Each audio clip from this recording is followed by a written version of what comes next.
Cameraman Jagannath के साथ हिमांशु मिश्रा, पानीपत आज तक। दिल्ली से रुड़की जाते वक्त क्रिकेटर ऋषभ पंत की कार का एक्सीडेंट हो गया। किस तरीके से एक्सीडेंट हुआ, हादसा हुआ किस कंडीशन में, उस वक्त हरिद्वार की तरफ से बस लेकर के सुशील कुमार जी आ रहे थे और उनके साथ में बैठे थे परमजीत नैन, जो कि बस के कंडक्टर हैं और ये बस के ड्राइवर थे। दोनों लोग एकदम आगे बैठे थे, इसलिए इन लोगों ने दूर से ही कार को देख लिया। जब कार अनियंत्रित हुई, एक्सीडेंट हुआ और दूसरी तरफ कार आती है। सुशील कुमार जी बस चला रहे थे, हम इनसे पूछते हैं, सुशील जी क्या देखा आपने, सबसे पहले कब नजर पड़ी आपकी?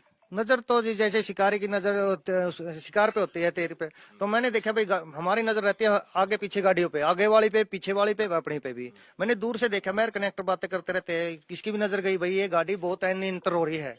वो क्योंकि 200-300 मीटर पहले ही अंदाजा हो गया था, क्योंकि लाइटें ऐसे डडगुमा रही थी। मगर भाई गया ये तो एक्सीडेंट होगा, एक्सीडेंट होगा। इतनी बात करते करते वो हमारे से 100 मीटर आगे डिवाइडर से टकराए, डिवाइडर से टकराते 3-4 पलटे लिए और फिर वो कनेक्टर साइड में सीधी होगी, क्योंकि मैं भी कनेक्टर साइड में हमारी बस थी। मैं कहा बिल्कुल ये तो सामने सामने की टक्कर है, इसमें तो बचना मौत है, क्योंकि सीधी आएगी तो बस के अंदर घुसेगी, हमारे 2 शीशे के अंदर घुस जाएगी। मैंने देखा भाई ये तो बचना मुश्किल है। वो थोड़ी कनेक्टर साइड में जाती दिखी तो मैंने, क्योंकि मैं कनेक्टर साइड में था, मैंने गाड़ी को ड्राइवर साइड में डाल दिया। तो मेरे बचाव ये रह गया। वो जैसे ही मैंने ड्राइवर साइड में करी, क्योंकि फासला था 100 मीटर का होगा, वो ड्राइवर साइड में कनेक्टर साइड में गाड़ी निकल गई विषमपत की। मैंने देखा भाई गाड़ी में आग लगी। मैं एक साइड ब्रेक मारे जबरदस्त, उस साइड से मेरा कनेक्टर परमजीत नैन उतरा, एक साइड से मैं खिड़की से स्पीड से देखा, तो हमने वो आधा वैसे इस टाइप में था, हमने आधे के बाहर निकाला, खींच लिया हमने जी। देखो मैं डेड हो रहा था, वो तो कुछ में ऐसा लगा, हमने खींचा, कुछ उसको खरोच से भी आई, वो हमारे खींचने से भी आई है, हम ये कहते हैं। क्योंकि हमें प्रायोरिटी थी जो इसके अंदर बच्चे ना हो, लेडीज ना हो, उनको बचाने के लिए, क्योंकि ये तो खत्म हो चुका है, ऐसा लग रहा था। हाँ, क्योंकि गाड़ी में आग लग चुकी थी। अच्छा। उसको बचाने के लिए वो फिर उसको डिवाइडर पे लौटाया ना हमने, तो होश आ गया उसको थोड़ा। हाँ, मैं गाड़ी को जब आप लोगों ने गाड़ी से खींचकर उन निकाल रहे थे ऋषभ पंत को, तो वो बेहोश थे? बेहोश थे जी, बेहोश थे, बिल्कुल, हाँ बिल्कुल बेहोश थे। ठीक है, उसके बाद क्या हुआ जब आप लोग लिटाए वहां पर, तो उसके बाद क्या हुआ? लिटा सर, मैंने सुशील को बोला भाई गाड़ी में देखो कोई और पर्सन तो नहीं है, कोई और आदमी तो नहीं फंसा हुआ है। तो ये गाड़ी की तरफ भागा, तो वो कॉन्शियस हो गया था। तो वो बोला भाई गाड़ी में कोई नहीं है, मैं ही हूँ बस अकेला। माँ भाई आप कौन हो? तो वो बोला भाई मैं ऋषभ पंत हूँ। ऋषभ पंत कौन? भाई मैं भारतीय क्रिकेटर हूँ। तो मैंने जल्दी से एक सवारी से शॉल ली, उसको उड़ाया और दूसरी तरफ जो सड़क दिल्ली से रुड़की जा रही है, उस सड़क के पार करके उसको वहाँ डिवाइडर पे बैठा दिया। तब तक मैंने एम्बुलेंस को फोन किया, सुशील कुमार ने पुलिस को फोन लगाया। 108 नंबर पे एम्बुलेंस को फोन करने के बाद जस्ट 15 मिनट के बाद एम्बुलेंस आई।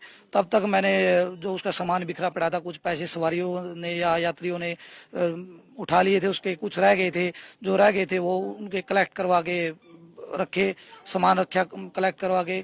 और फिर एम्बुलेंस आ गई 15 मिनट के बाद। एम्बुलेंस में उसको बिठाया हमने, दोनों ने, कुछ यात्रियों ने एम्बुलेंस में बिठा के जो उसके पैसे थे उसके पास दे दिए, भाई अपने ये पैसे पकड़।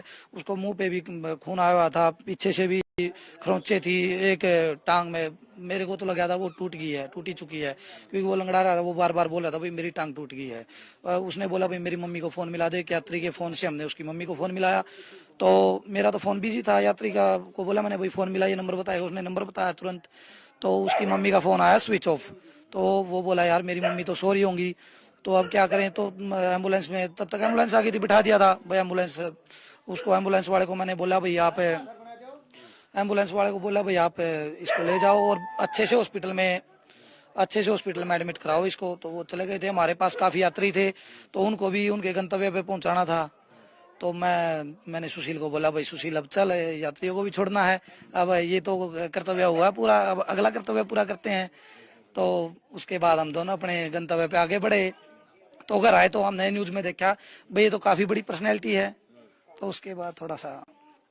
तो आप ये बताएं कि जब यात्री लोग उतरे, आप क्रिकेट में क्या इंटरेस्ट नहीं लगते, आप ऋषभ पंत को नहीं पहचान पाए? सर मैं पहले इंटरेस्टेड था, लेकिन अब ये नए खिलाड़ी आ गए हैं, छोड़ दिया। सर्विस लगने के बाद 5-6 साल से मैं कम ही देखता हूँ। तो उतने कितने यात्री रहे होंगे आपकी बस में सर अप्रोक्सीमेट 30 यात्री थे। तो उन 30 में से भी कोई ऋषभ पंत को नहीं पहचान रहा? नहीं, वो तो 15 तो सर उतर के भाग गए थे, डर गए थे वो। डर गए? हाँ डर गए थे। 15-16 सवारी जो रुड़की से चढ़ी थी ना, वो डर के मारे भाग गई। फिर कुछ सवारियां जो बहादुराबाद बाईपास से चढ़ी थी, 7-8 आदमी थे, उनमें से 3 आदमी उतर के आए, बाकी कोई नहीं आया। किसी को उतर के? नहीं कोई नहीं आया। वो लोग भी नहीं पहचाने? नहीं कोई मैं भी नहीं पहचाना था, मैं ये बोल दूं कोई भी नहीं पहचाना था, क्योंकि मुंह पे इतनी ब्लीडिंग थी और फिर पूरा का पूरा मतलब धूल मिट्टी में हो गया था पूरा। वो पहचाने कैसे बताओ? फिर वही बात है, चोटिल हो रहे थे, कपड़े सारे फट चुके थे। शरीर पे कहाँ कहाँ चोट थी? शरीर पे, सर पीछे, दोनों साइड पीछे चोट थी और मुंह पे ब्लीडिंग आ रही थी। ये नहीं पता था वो मुंह में से आ रही है या सर में से आ रही है। और एक पैर फ्रैक्चर था और हाथ पे इधर टूटा हुआ था। तो उसने मतलब गोल्डन चेन भी डाली थी, ये ब्रेसलेट भी डाला था। तो बस ये चोटें थी उसको। वो बोला भाई मेरे पे चला नहीं, जैसे मैंने उठाया ना उसको तो वो बोला भाई मेरे से चला नहीं जाएगा, मेरा पैर फ्रैक्चर है, पैर टूटा हुआ है। तो मैंने दूसरे की सहायता से, 2 सवारियों की सहायता से और उठा के अच्छा, हाँ तो जी। ये उस वक्त वहां पर जब एम्बुलेंस पहुंची तो क्या एम्बुलेंस वालों ने भी नहीं पहुंचाना, और क्या कंडीशन थी वो आप? किसी ने नहीं पहचाना क्यों नहीं पहुंचा? ना, किसी ये कहते ऋषभ पंत खुद चल करके अंदर जा करके ले? नहीं, खुद नहीं, ऐसे चल रहा था ये करें